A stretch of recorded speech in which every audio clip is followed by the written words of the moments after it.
My marriage to Jenny had entered its 8th year. If you'd asked me a year ago whether I was happy, I would have answered without hesitation, yes. Jenny was the perfect wife, smart, beautiful, and always knew how to take care of our home. But the cracks didn't start with a loud explosion. They began with a brand new pair of Nike running shoes. Carly and I decided to sign up for the city marathon at the end of this year, Jenny said as she tied her laces, her face glowing under the living room lights. We need to train seriously. I fully supported her. Carly was her best friend, a married woman herself, very proper and respectable. From that point on, Jenny's schedule changed. 3 times a week at either 7 p.m. or 5 a.m., she would slip into tight workout gear, put on her headphones, and leave the house. The first seed of doubt sprouted on a Tuesday evening in October. Jenny came home after a 2-hour run. She went straight into the bathroom, humming a cheerful tune. As she passed by me, I noticed something strange. Her workout clothes were perfectly smooth. Her face wasn't flushed from intense exercise, and most importantly, when I accidentally touched her arm, it was completely dry. "How was the run today?" I asked, my eyes still glued to my laptop screen, but my heart suddenly beating a little faster. "Exhausting," she said. "We ran along the river. The wind was really strong, so it took a lot out of us." Her tone was so natural, it was flawless. I stayed silent. The river path was 5 kilometers from our house. Running there and back in 2 hours, plus actual training, any normal person would be drenched in sweat. So why was my wife clean, dry, and lightly scented with perfume, like she'd just stepped out of a shopping mall? That night, I lay awake beside Jenny. Her steady breathing felt unfamiliar. I grabbed my phone, opened Reddit, and typed into the search bar of our relationship advice. My wife goes to work out but doesn't sweat. Am I being too sensitive? Within an hour, hundreds of comments poured in. "Check her location ASAP, bro." That's a blazing red flag. Don't listen to what she says. Look at the workout clothes. A cold shock ran down my spine. I didn't want to believe it. I loved Jenny, but the cold logic of strangers on the internet began to gnaw at my mind. I decided I had to do something I once despised. I was going to become a detective in my own home. The next morning, I pretended to go to work late. When Jenny went into the kitchen to make coffee, she left her phone on the vanity. I knew the passcode. It was our wedding date. A painfully bitter irony. I didn't go straight to her messages. I knew she was careful. Instead, I opened battery usage. You know, phones don't lie. If she was using GPS to run, like with Strava, it would drain a noticeable amount of battery. The result? The app that used the most battery during last night's run wasn't a fitness app. It was Snapchat. Snapchat, the paradise of self-destructing messages. Why would someone running need to use Snapchat constantly for 2 hours? I kept going, checking significant locations in the system settings. My heart nearly stopped when I saw an unfamiliar address appear 3 times in the past week. A luxury apartment complex on the west side of the city, nearly 10 kilometers away from her supposed riverside running route. Just then, Jenny's footsteps echoed down the hallway. I quickly put the phone back where it was, my heart pounding so hard it felt like it might burst out of my chest. "You're not at work yet?" Jenny stood in the doorway, her smile still gentle, but to me now, that smile was full of dark secrets. "I'm heading out now. Have a great day," I said, kissing her on the forehead, a hollow kiss, soaked in doubt. Sitting in my car, I didn't start the engine right away. I picked up my phone, reopened my Reddit post from the night before, and typed my first update. Update number 1. I just checked her phone. There are unfamiliar locations. I think I'm about to fall apart. What should I do next? Below it, a user named LawyerUp2024 commented, "Don't confront her yet. If you do, she'll destroy evidence and turn you into the paranoid one. You need undeniable proof. Buy a tiny GPS tracker and attach it under her car. And remember, check Carly too." Carly. The best friend, the woman who always appeared in Jenny's post-workout photos. If Jenny was cheating on me, then Carly, the wife of Mike, my best friend, was part of this too. An alliance of unfaithful women. The thought made my skin crawl. I picked up my phone and called Mike. "Hey Mike, how about dinner this weekend with Jenny and Carly? It's been a while since we all got together." I needed to see the two of them together. I needed to watch their glances, the way they synchronized their lies. The hunt started here. Saturday night, we met Mike and Carly at an upscale steakhouse.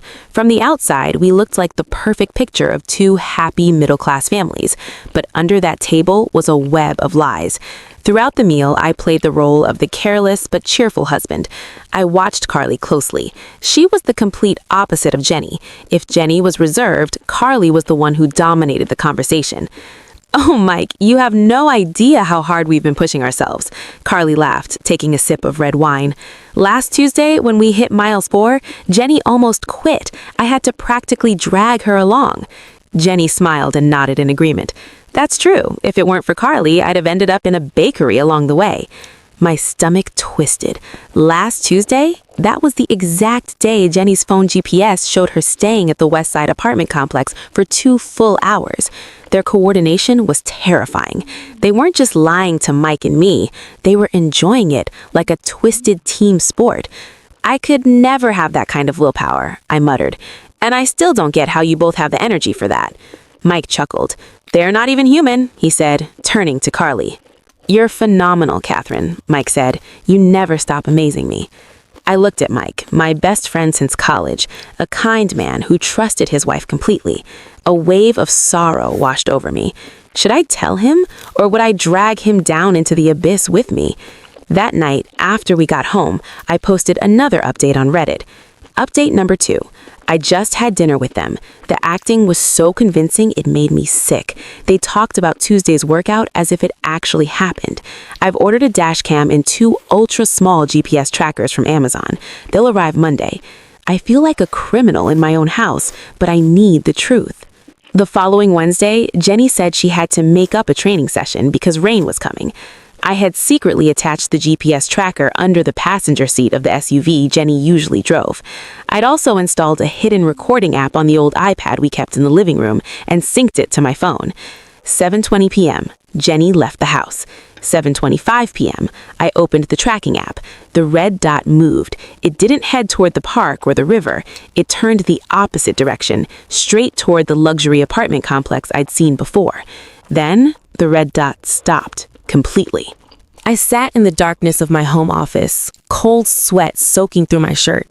At the same time, a notification popped up from the iPad. Jenny was making a Bluetooth call from her car before getting out. I hit play. "Carly, I'm here. My idiot husband still believes everything. He even said I look better lately." Jenny giggled, a flirtatious laugh I had never heard in our 8 years of marriage. "I'm on my way too. Mike's busy watching football. I swear, those two are unbelievably clueless.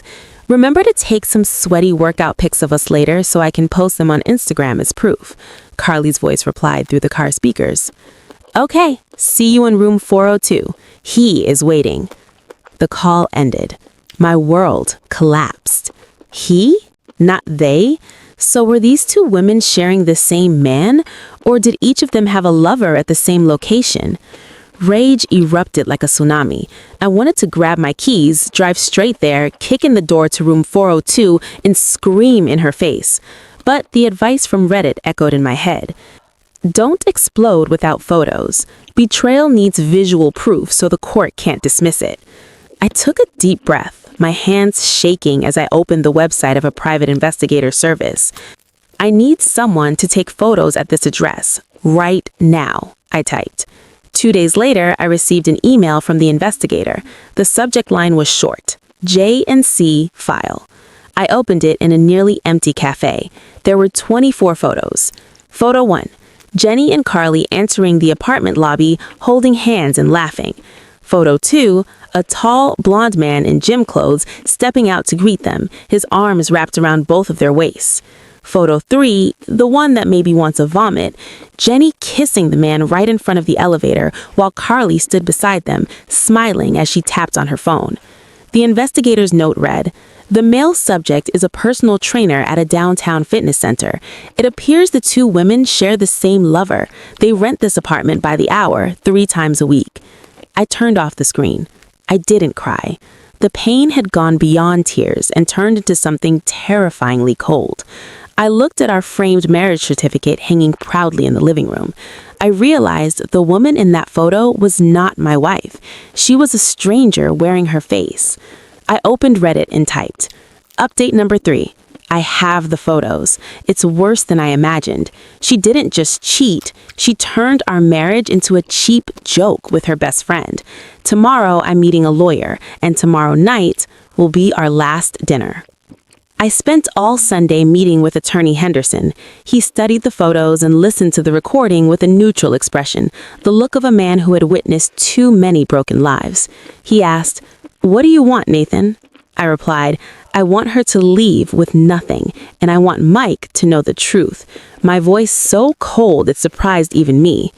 The strategy was set. I wouldn't file for divorce immediately. I needed a public explosion, one that gave Jenny and Carly no chance to rewrite the story or play the victims. Under state law, proof of adultery would be a powerful weapon in the division of assets. I went home and found Jenny wearing a face mask, watching a reality show on Netflix. She looked so peaceful. "Hey, honey, want to go over to Mike and Carly's place tomorrow night? Carly says she made a new beef stew she wants us to try," she said, without taking her eyes off the screen. "Sure," I replied, forcing a smile. "I have a surprise gift for everyone, too." That night, I stayed up editing a short video.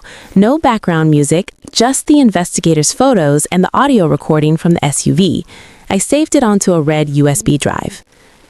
We were approaching the most dramatic chapters, where the truth was no longer a dull, aching wound, but a carefully calculated weapon.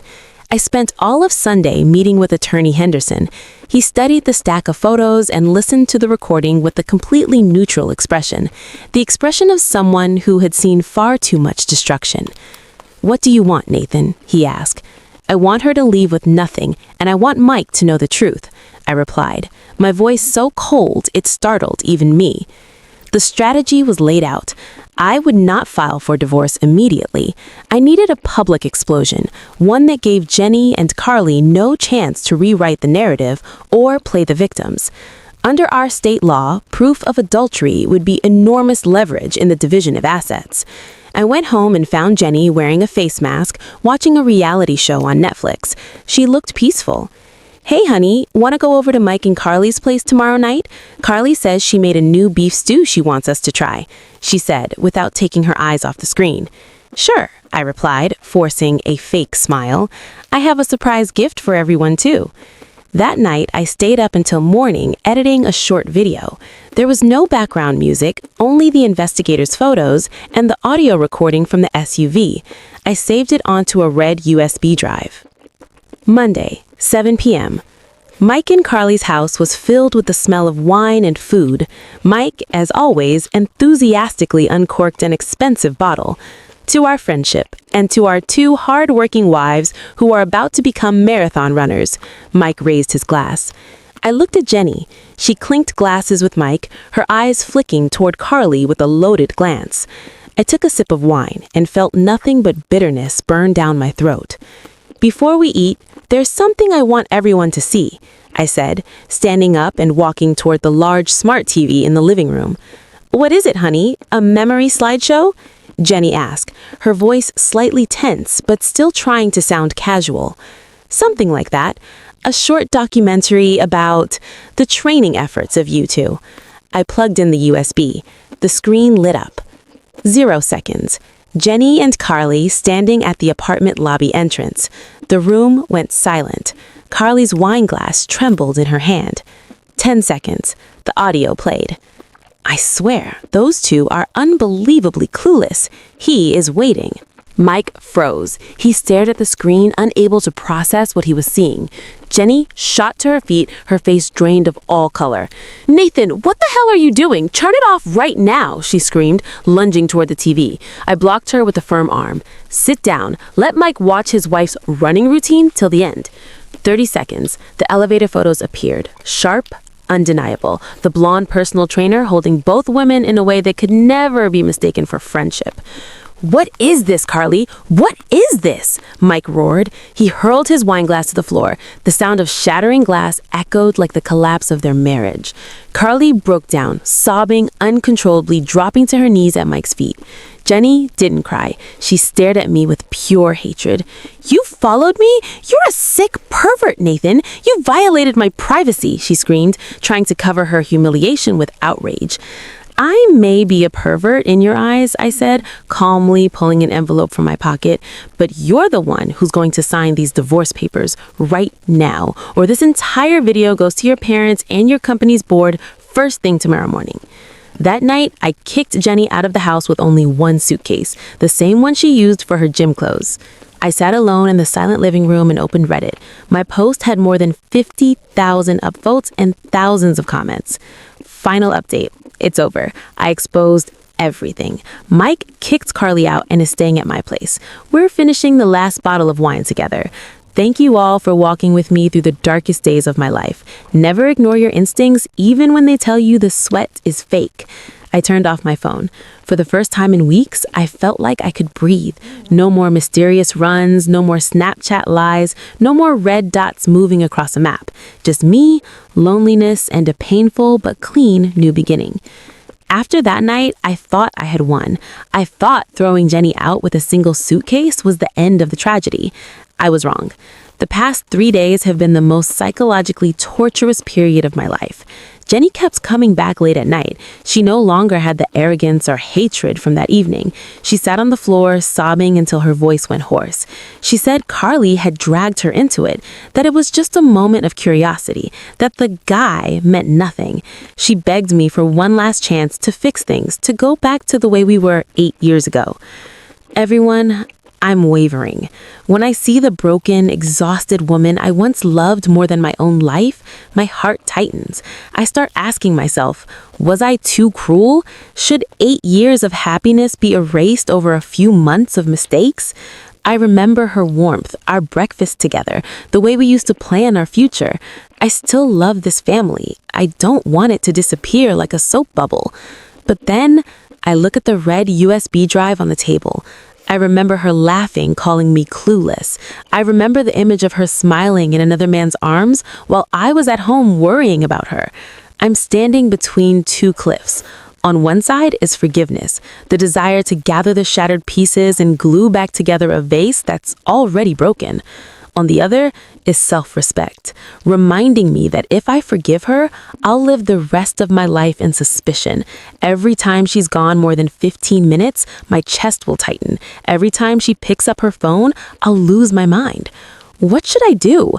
Has anyone ever truly forgiven betrayal and found real happiness again? Or am I just a fool wanting to crawl back into a cage of lies? And from me, the editor of this story, here's what I see. You don't love the woman kneeling outside your door. You love the version of her from the past, the woman who effectively died the moment she stepped into apartment 402. She's not sorry because she hurt you. She's sorry because she got caught. If you forgive her now, you're teaching her this. You can betray me, and as long as you cry hard enough, I'll let it go. That's not love. That's bargaining with pain.